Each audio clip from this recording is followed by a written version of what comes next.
Hey team, it's Steven, and I just wanted to say a formal goodbye to you all before I head on my short term missions trip to Cajamarca, Peru. And I just wanted to invite you all to be praying for me and be praying for the team that I'll be going with as well.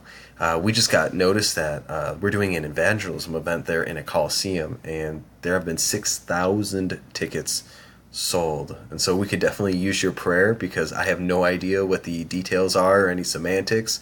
All we know is we're going to be talking to the Peruvian people about the family of God and the Holy Spirit of adoption and how we become sons and daughters of our Lord Most High.